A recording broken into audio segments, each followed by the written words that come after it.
Всем привет! Салам, достар! Мы прибыли на вокзал и пока еще не знаем, в какой именно области продолжить наше гастрономическое путешествие. Акыркы жолу биз Чүй областында болгонбуз жана бүгүнкү күнгө чейин биз өтө көрүчтабыз. Эндрю, а куда именно сейчас тебе больше всего хочется поехать? Ушундай ысыкта оюма көлдүн башка эч нерсе келбей жатат. Да, там сейчас намного прохладнее, чем в Бишкеке. Андан дагы сууга түшүү эң жакшы мезгил. Честно признаться, я не знаю, удастся ли нам попасть на озеро или нет, но если мы выбираем Ысык-Кульскую область, то ехать надо в Каракол, Эндрю. Албетте, Каракол бул Ысык-Кулдун борбору эмеспи? Все, договорились тогда? Сүйлөштүк, анда убакытты кетирбей элек чыкалы.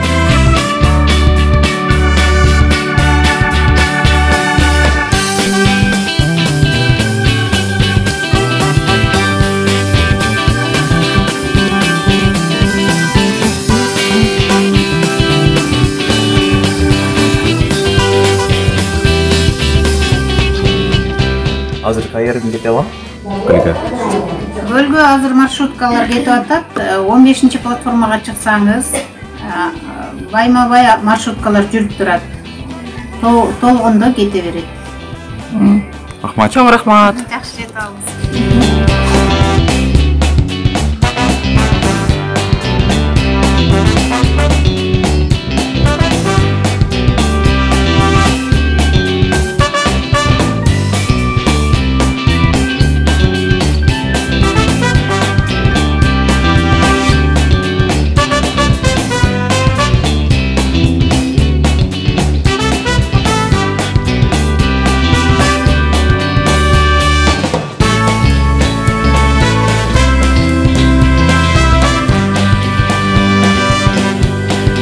Саламатсыз бе, атыңыз ким? Алина. Алина. Так, сиз билесизби, Караколдо кандай өзгөчөлүктөр бар азык-түлүк боюнча? Билбейт экен, ошо азык-түлүк боюнча өзгөчөлүктөр ашлямпи болсо керек. Да? Сондунан да ашлямпи жеп көрөлү. Кыргыздын атабан эң улуг нерсеси нан кайда болбосо биринчи орунда турат. Нан болбосо ырда болбойт, көңүлүң ток болбойт, сүйлөбөйсүң. Нан бар жерде баары бар. Балыктары бар. Балыктардын кандай түрүн жешет. Сушеный бар, вареный бар, жареный бар. Балыктын түрү бар. Биз форельди көргүбүз келет да, ошо жолдон түшүп көрсөк болобу? Эми основной форель деген бир жерде турбайт, ал сойлоп жүрүшү жадык. Аны кайсы убакта кармап көрүүгө болор, мен билбейм.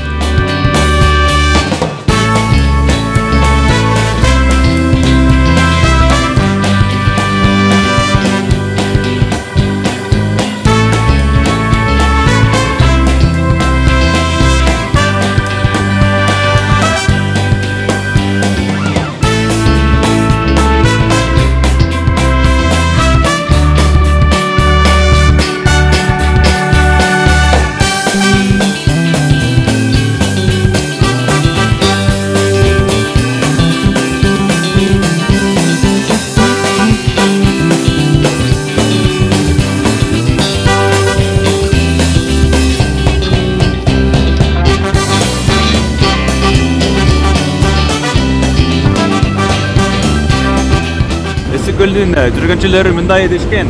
Ысык-Көлдүн эң өзгөчө тамагы форель болот. Ошо биз кайсыл жактан түшүп кетсек болот форель жегенге? Форель жегенге? Форель жегенде азыр көл уже башталат. Балыкчыда, балыкчыдан ары көлдүн берки башында. Балыкчыдан ары уже азыр форельдин немеси ошо. Лестасы. Бул жерде да форель бар. Могу жерде суу агат да мына болсо. Ушунда форель кармашат. Бул нарын немеден келген суу да, бул Кочкордун суусу. Монда да форель бар. Анда ошол жерин токтотуп коесузбу? Бул жерден бе? Форель болгон жерден. Алан ары тияктан токтойм. Макул. Бирок бул жерден могу сууда форельдер көп да, мына агып аткан сууда көп болот.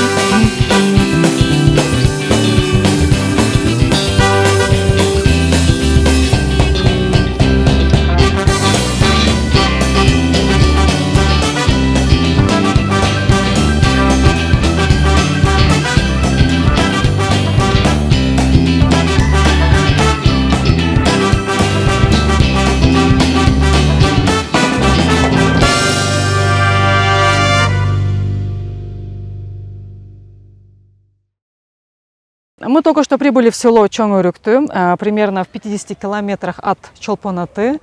Да, Эндрю? Да. Если мы пойдем в эту сторону, то мы попадаем в центр горячих источников. А если в эту сторону, то фермерское хозяйство. В принципе, мы туда и идем. Аябай татаал жол менен бартабыз. Чуңкур.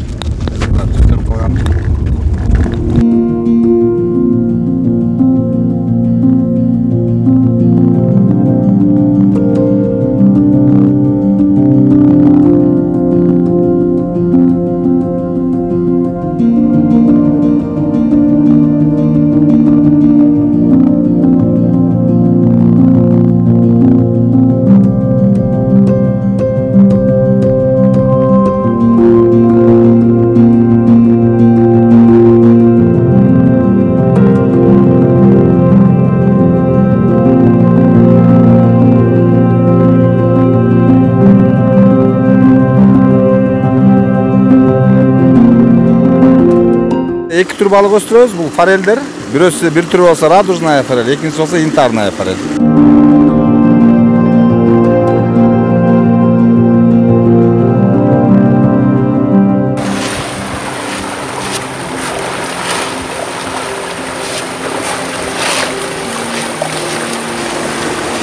Аш болсын.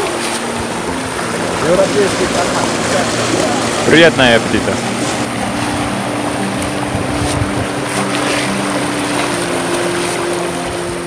Аппетиттер менен жегени, значит, булардын условиясы, суунун температурасы аябай жакшы болгондуктан булар ушундай бат-баттан жеп атышат деп айтсак болот. Негизги мустак таза суу сүйөт да? Буларга таза суу это сөзсүз түрдө, экинчиден болсо температура болсо оптимальный, 16 градустан ашпаш керек да, плюс 16-тан. Так, бул тамак эмне болот да? Бул тамак Европадан келген тамак, Франциядан.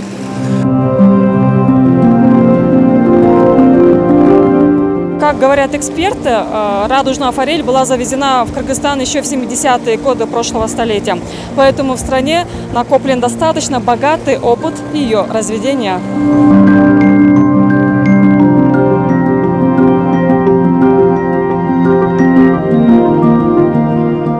Бул экинчи түрү да? Экинчи түрү. Бул тоже форель. Ооба. Бул да форель. Радужная форель. Анткени радугасы бар да? Англисче бул rainbow trout болот. Rainbow Асан Үсен деген сөз болот.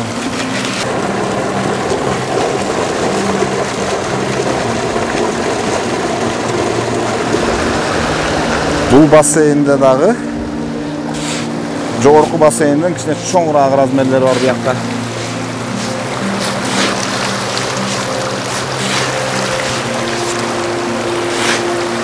Бул баарына жеткирей кылып текши чачыш керек да кормдо.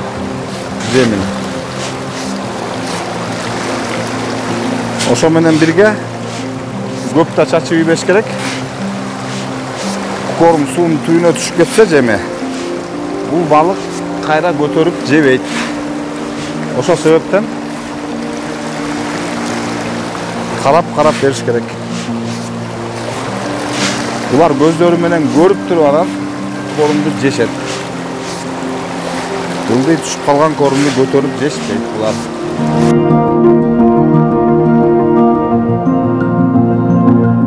Саламатсызбы байке? Атыңыз ким? Саламатсызбы, Дастан аты.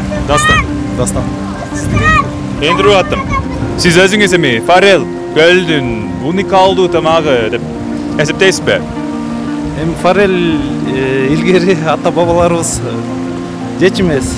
Эми бул жакында эле пайда болгон. Мунун аябай көп жакшы таасирлиги бар экен. Полезный дегендей. Ошол уникалдуу деп ойлойм о.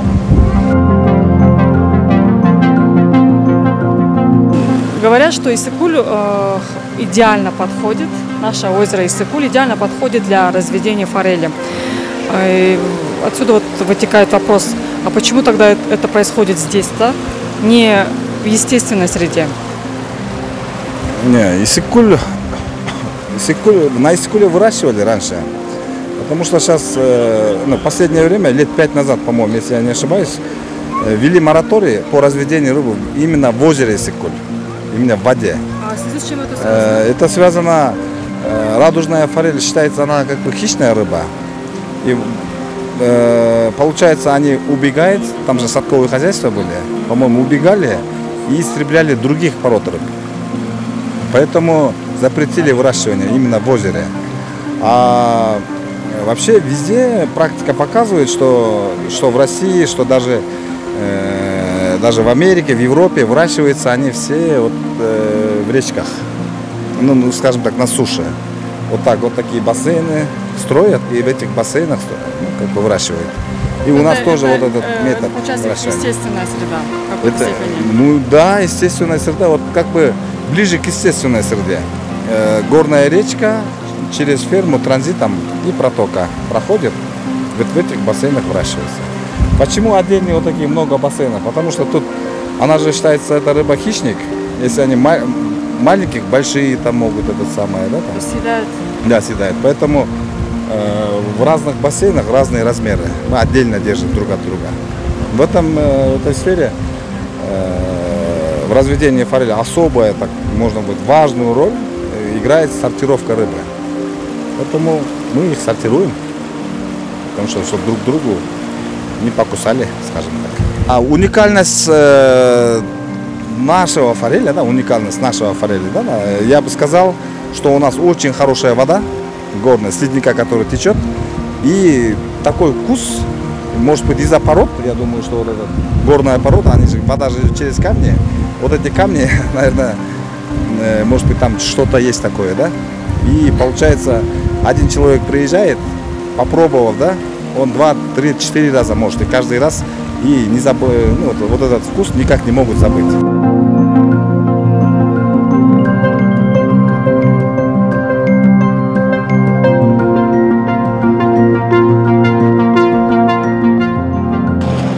Негизги форель абдан таза, мустак сууну сүйөт.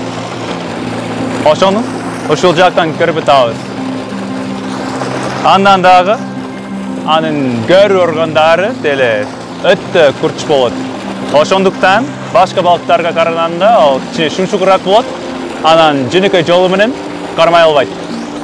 Ошондуктан амалгөйлүк менен кармаш керек.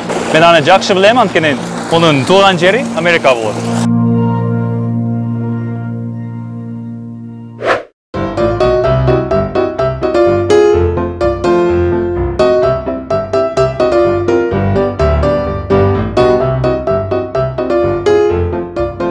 Атаян салып коелу буяка, что балыктарды кызыктырыш үчүн.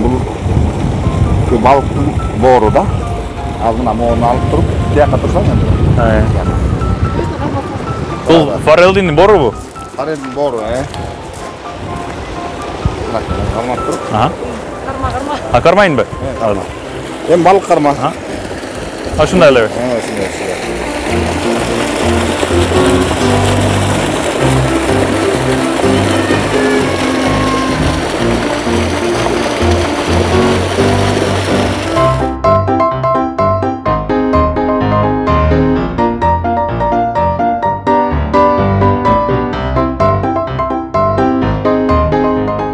I got this. Мастер балыкчы.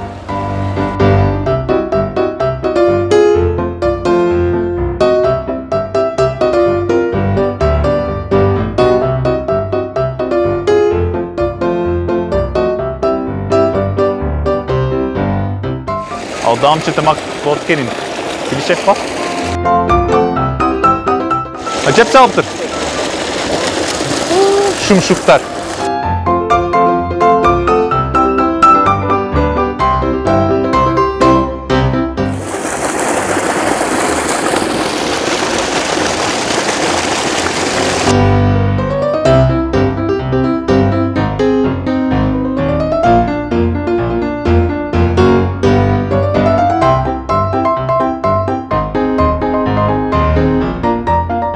Ылтыргым келбей атат, кайрымдуулук эле да. Ошо.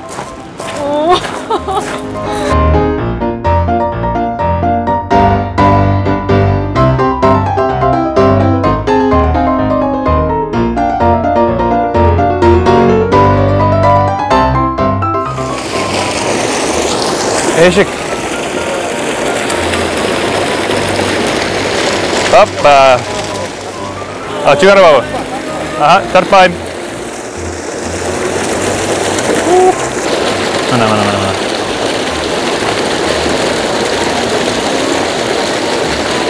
Hop.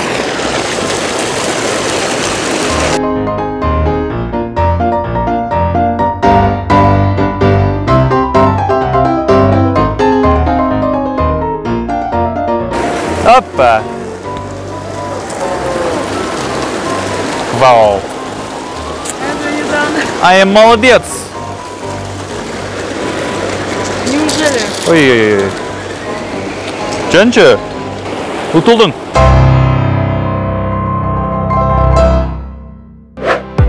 Birinchi жолу қалай?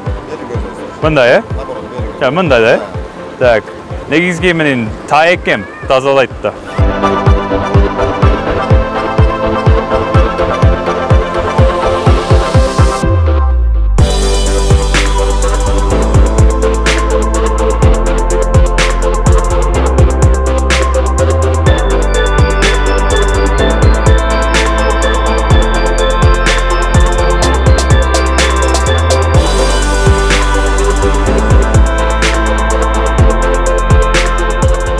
Азыр бул маринад болуп бүттү. Бүт жасалып, чок чөктү. Буну коюп турабыз бир 15 минут.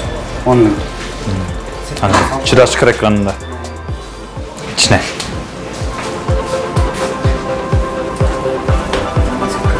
Салсаңыз, чок болуп жатат.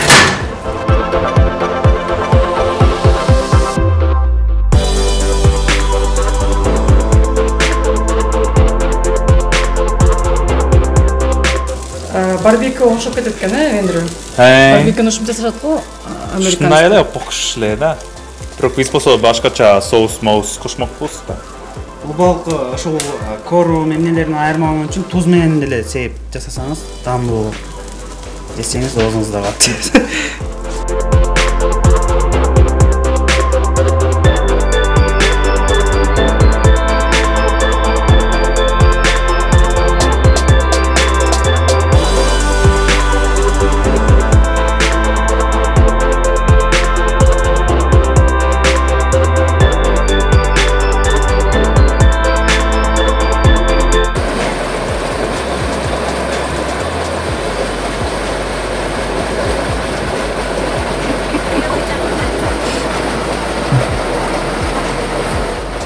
Ten out of 10.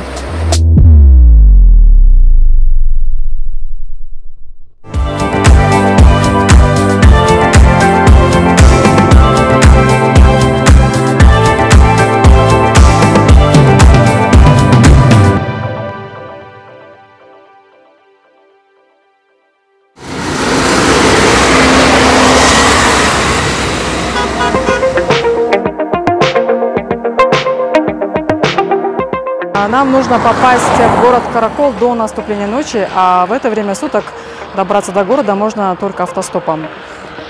Путешествие автостопом – интересный опыт, да и возможность сэкономить деньги.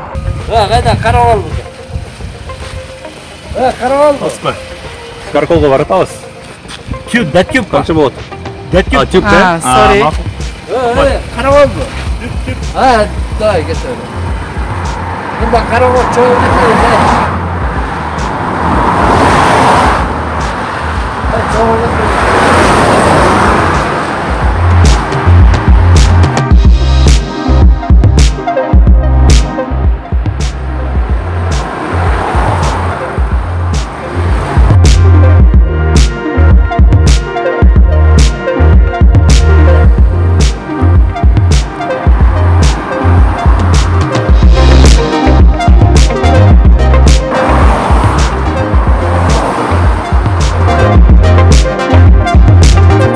Кыргызстан.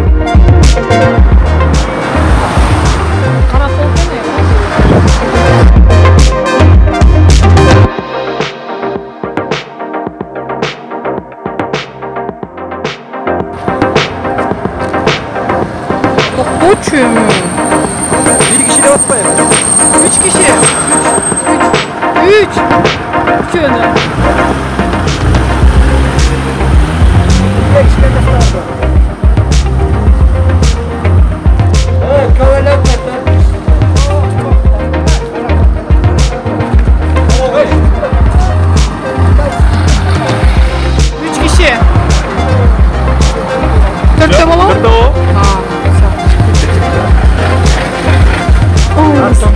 бар, божен үшін божен болған кетеді.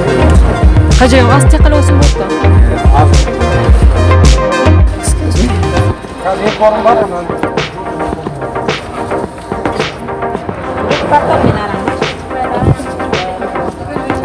Мына тей жерге бар екен. Тише қотысы.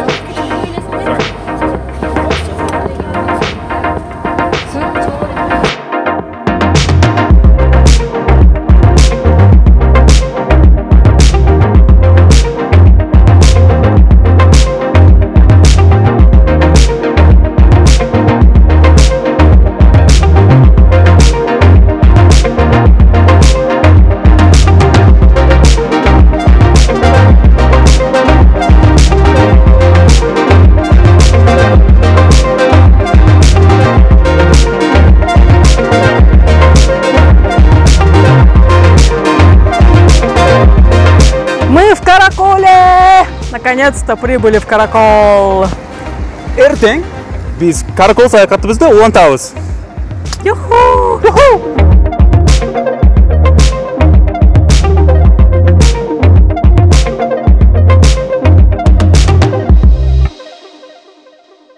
Ашлямфу – это национальное блюдо дунган и уйгуров, но в Кыргызстане готовят его по уникальному рецепту только в Караколе. Поэтому все туристы приезжают сюда, в этот город, для того, чтобы попробовать это знаменитое блюдо.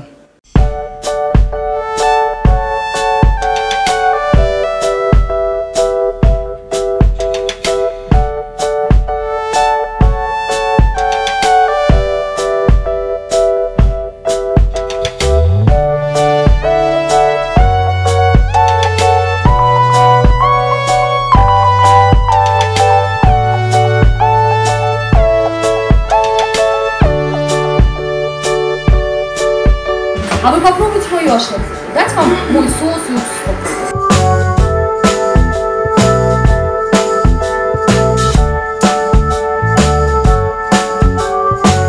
Нече кесме салынат? Кесмені қанша дайындайсыз? Ой, это очень объемный труд. Қанша уақыт кетеді şu кесмеге? Очень көп уақыт кетет. Вкус ашлямфу заключается в чем? Когда его мало. Много кушайте лагман, а шлямфу должно быть поменьше. Вот вначале идет тесто, потом накладывается крахмал. Сколько должно вариться, чтобы вот такой крахмал? 45 минут. Бұл ненің крахмалы? Жүгөрүн. Картошканын болбойт, жүгөрүнүкү болот, анан горох менен бабыныкы болот, бурчактык. Но бирок основной ошо жүгөрүн. Мына подливын көргүлө. Здесь все есть. И жумуртка. Мындай эмне бар? Жумуртка бар. Кээде эт кошулат. Кандай эт? Эт, говядина основном. Вот крахмал. Потом идет перчик. Потом вот такой подлив, который состоит из яиц. Потом накладывается вот Только такой из джуса. яиц? Ну, там идет перец, обязательно лук, но его так практически не видно. Так, и вот так. В Бишкеке у вас по чуть-чуть уксусного. Но в Караколе наши каракольцы обожают вкус уксуса. А меники уксусом в основном яблочный, да? Вот мы сколько здесь торгашей есть, каждый делает свой рецепт уксуса. Кто делает дунганский, то есть, но ашлямфу оно делается не с яблочного уксуса совершенно. Поэтому у нас вот так. А уксус из чего? Он из приправ состоит. Мы когда кушать варим, мы же обязательно добавляем всякие приправы. Мы же не просто с воды, да? Воду надо же подсластить, подсолить, мясо добавить. Ну, также и в соусе добавить обязательно все, какие надо, приправы. Держите. Приятного аппетита. Спасибо.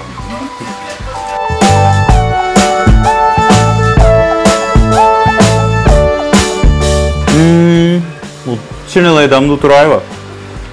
Так, муну бекелей беришкен. Караколдун мемодостугун аябай жакшы кыргызышкан мага. Кыргызстандын кайсыл жерине гана болбосун, ашлямфуну Караколдуку деп айтышат.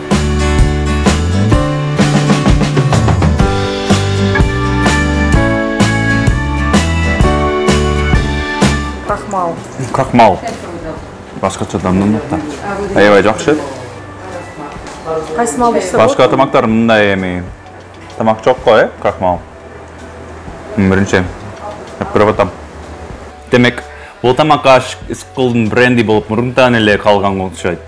Бирок мага дагы эле кызык болуп атат. Кайсыл окуядан кийин бул даамдуу тамак Моерде пайда болуп калган? Негизги ашамтуу кантип жасалат? Анын секрети бар. Но анча деле секрети жок. Надо любовь свою вложить и все. Көңүлүңдү коюп жасасаң, жапжакшынакай болот ашлампу. Но основной секрет это, конечно, суу. Биздин Караколдун суусу. Биз Караколдо төрөлгөн ашлампу. Вот. Аш деген сөз это тамак ашы. Лянфу деген это уже кичкене түшүнбөгөн сөз бизге. Аш лянфу значит уйгурско-киргизский блюдо болот да. А на самом деле каракольское ашлянфу, потому что Караколдо төрөлгөн.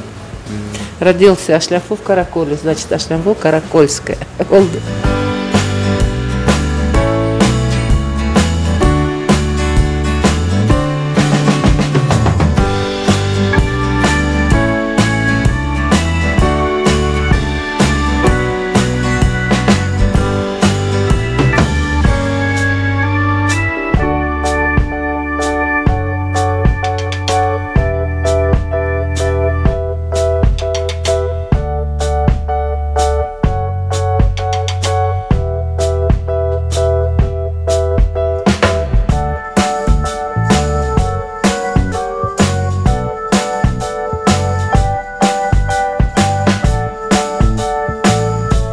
What food have you had in Issyk region so far?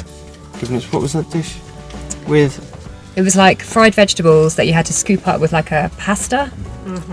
That was really good. Chimchima. Chimchima. And then we had that again. It was a similar. She'd already kind of parceled it up, but it was again fried vegetables and some meat in a like little kind of parcel, but like a square dumpling. That was amazing. Loads of cheese and cream and Really butter, good bread. which has been amazing. Yeah. Өзүм мына жыргалаңдык болгондон кийин биздин мына гастро бренд азыр чымчыма. Мен чымчыманы Накта көлдүн тамагы деп ойлойм. Эмне дегенде бул деген аябай демократичный тамак. Муну деген вегетарианец да жейт, вегандар да жейт, жөнөкөй кишилер да жейт. Эмне дегенде жанагы камырдын ичине салган эмени муну деген көп түрдө жаса болот. Жер калан тууралуу эмнени билесиң? Эчтеке билбейм. Бул такыр. Эми биринчи жолу барып атат ошо. Жер калан бул эмне деген жер? Жыргалаң деген бул Караколдон 60 километрде күнчүгүс жакта жайгашкан айыл. Тарых боюнча бир кызыктуу окуя барбы? Жыргалан тууралуу. Жыргалаң илгери ошол жерде Жыргал деген бир киши жашап, ошол жерге малдарын чыгарып, анан аябай бай болуптур да. Анан ылдый жактан келген кишилердин баарын чай берип, курсагын тойгузуп, жыргатып, анан ылдый жөнөтүп ичет экен да. Анан бүгүн деле эми башкалардын курсактарын толтуруп атат го, Эми башкалардын курсактарын биз азыр деген мына тойгузуп, ылдый ыраазыгын туруп жөнөтүп атабыз.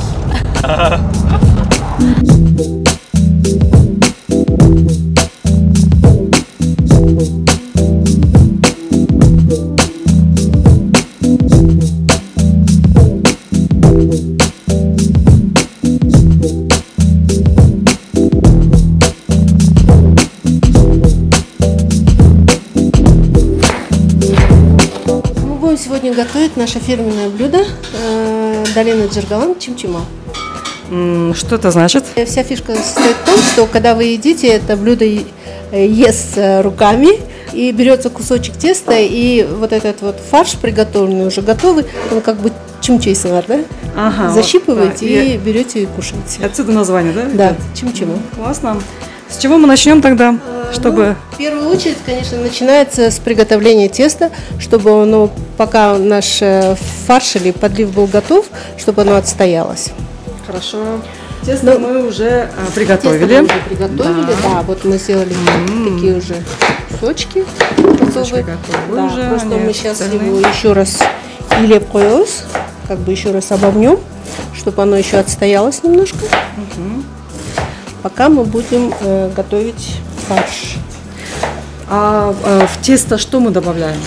Тесто идет очень банально: соль, вода и мука. Все из наших местных ингредиентов. Да, конечно. Но для того, чтобы оно было более эластичное, можно добавить немножко растительного масла. Растительного масла. Во время замеса. И оно будет тогда такое мягкое, эластичное. Вот. Тесто, в принципе, у нас почти готово. Мы его сейчас прикроем.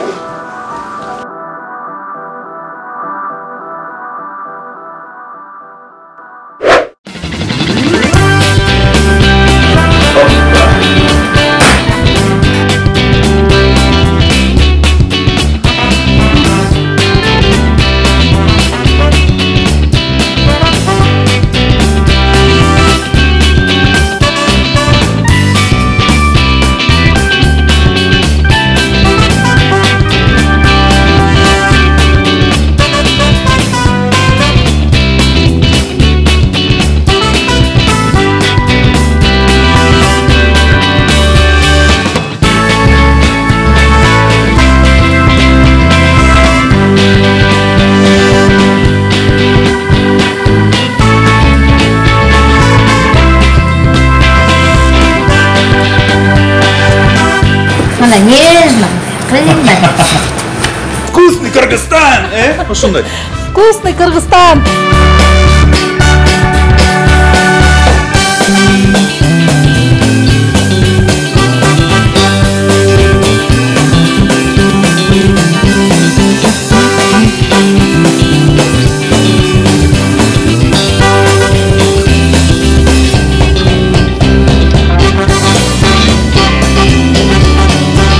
Тарик, 4,5 кіші керек болған, Мындай ба? Жоқ. Қандай жоқ? Бұл башы бол. Бұл түргіп салайын ба? Ажа қалқан. Шындай, Ша? Шындай әлі бе? Болды ба? Аз бұға башырамыз.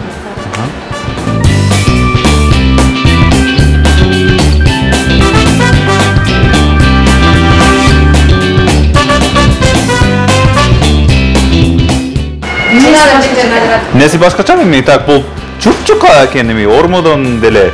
Чукку, жуковод да. Мана. Қараса, бетін көрінет қой? Хорошо, ол айынық бол қалы ғой? Чук-чука да.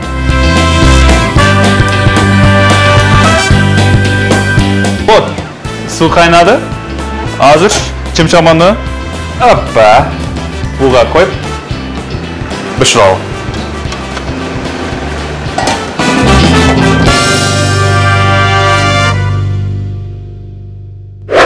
Следующим этапом мы готовим уже нашу зажарку. Это, я так понимаю, начинка. Начинка, да. Это основное. Мясо берется в основном говядина, такими мелкими кусочками, кубиками. И все ингредиенты тоже так же нарезаются кубиками. То есть болгарский перец кубиками. Да, вот нашу капусту вижу. Капусту вижу. Крушит капусту. И капуста тоже местная. Да. Все наше. Все иссыкульское. Регион, да. Это прям супер. Единственное, наверное, болгарский перец, он еще не успел нас вызвать, поэтому он у нас привозной, но тоже с Кыргызстана, это Чуйская область, да. Ну, слава богу. Мы используем все местное. И еще одна фишка, то, что мы готовим это блюдо на живом огне, то есть очокто казанда.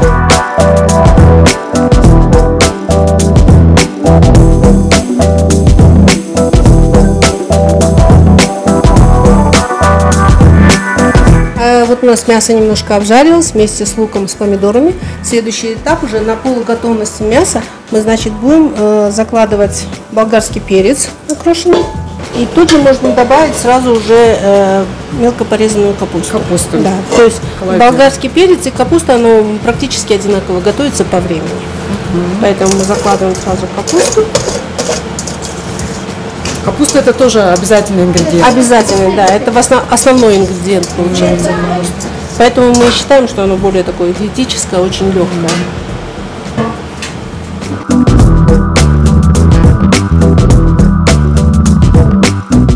чтобы у нас был не сухой, не жареный, а тушеный собственным соком. И вот этот пар, который будет выделяться сейчас с овощей, будет конденсироваться уже в верхней части этого тазика, и он будет обратно спускаться вниз в казан.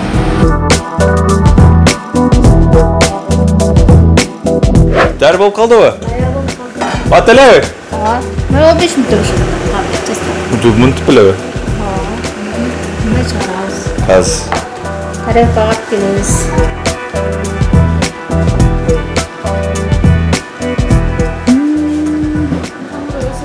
Дамды көрініп екен, е?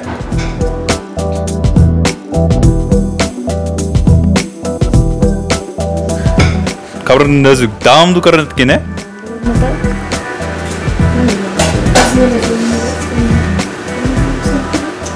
Өзімілі жегін кел атат? Қамыр соң екен. Өтті соң екен.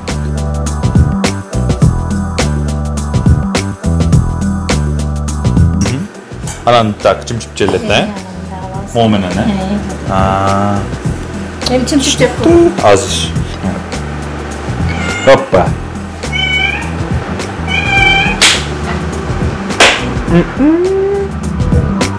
Өтті дамды екен да. Ал дем дама, дамданат та. Арықтау үшін бұл ең жақсы тамағы ғой да. Диета қалып тұрған ғарба.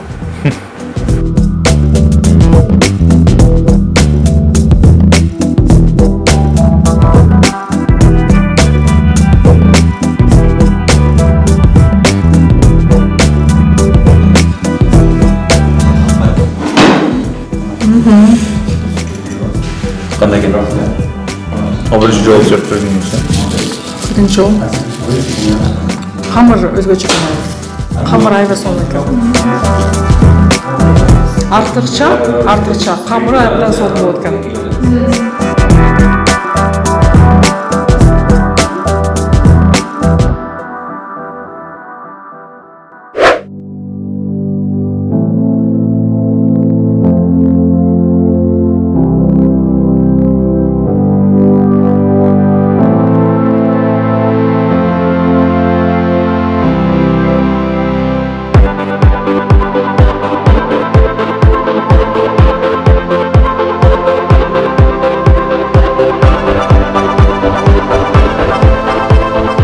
Ошентип, достор, Исыккөлдөгү саякатыбызды аяктап жатабыз. Да, поездка была очень интересная и насыщенная. Баары деги жакты, эч нерсе жакпаган жок. Азырга чейин эми так, Исыккөлдө көл эле бар болот экенин деп элестетчүмүн, бирок жаңылыптырмын да. Эми так, жүрөгүмдө жакшы, жылуу эле сезимдер пайда болду. На самом деле, все, что мы увидели и попробовали в рамках нашего проекта, невозможно не включить в гастрономическую карту нашей страны. Мен бир гана тамакты тандай алган жокмун. Ар бир уникалдуу тамак аштын аркасында уникалдуу киши болот. Ошондуктан алар белгиленип туруш керек. Да, Эндрю, ты прав. Очень правильные слова. А мы едем дальше, друзья. Не теряйте нас. Увидимся совсем скоро. Биздин баракчаларыбызга катталыңыз, лайк басыңыз, анан биз менен чогуу жүрүңүз.